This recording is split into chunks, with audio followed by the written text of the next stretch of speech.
Hello Ava, I thought I would read to you today In the Hall of the Mountain King by Allison Flannery and Vesper Stamper.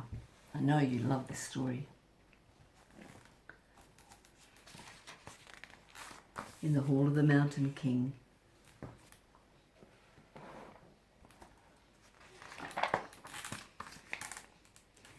In the country of Norway, a boy named Peer lived on the forest's edge where the trees and mountains are tall.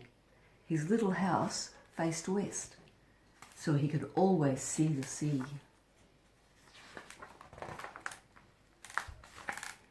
When the sun was out and the smell of adventure was in the air, Peer loved to go exploring. He always found treasure.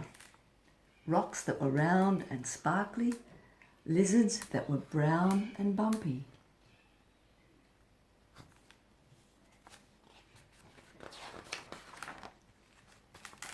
And trees with branches just right for a boy or girl to climb. Can you see something up there? There's a dog, and what's over here?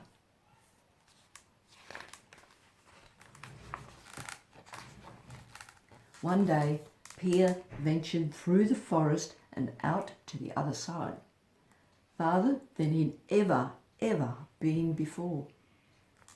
There he found the best treasure of all.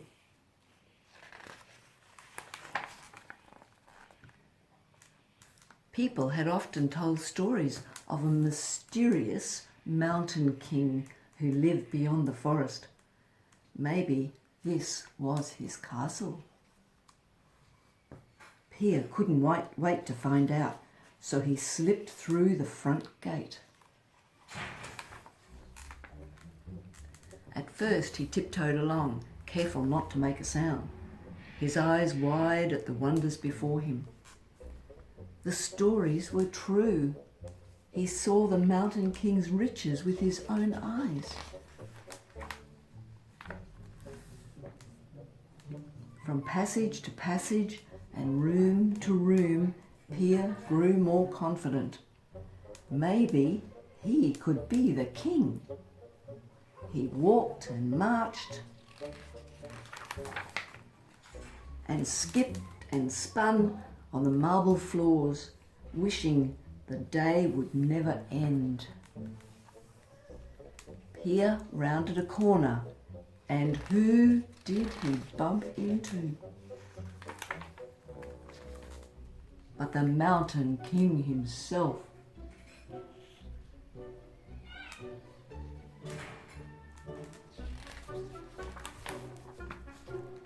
Peer had been so enchanted that he'd forgotten one important thing. He was an uninvited guest. Fear of the Mountain King's fury seized Peer. Fear of dark dungeons. Fear of never again seeing his little house by the sea. Peer ran like he had never run before. The Mountain King bounded after him, but Peer was faster. As Peer raced through the castle, he slammed the doors behind him, hoping to slow the Mountain King just enough to escape. And ran, doors slammed and slammed. Each door brought Peer one step closer to freedom, but the Mountain King was getting nearer and nearer. One last door stood before Peer, one final door until he was free. He ran, he jumped, and slid through the door.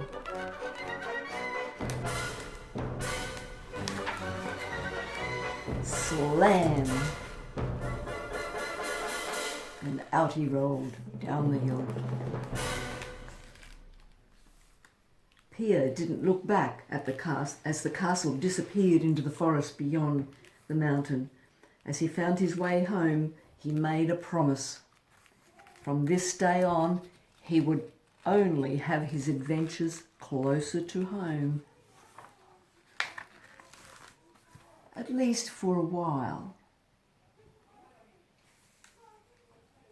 And that's the end of the story. Now you could go and listen to the music for the Hall of the Mountain King, because I know you've got it at home. Okay, see you later, Ava. Bye.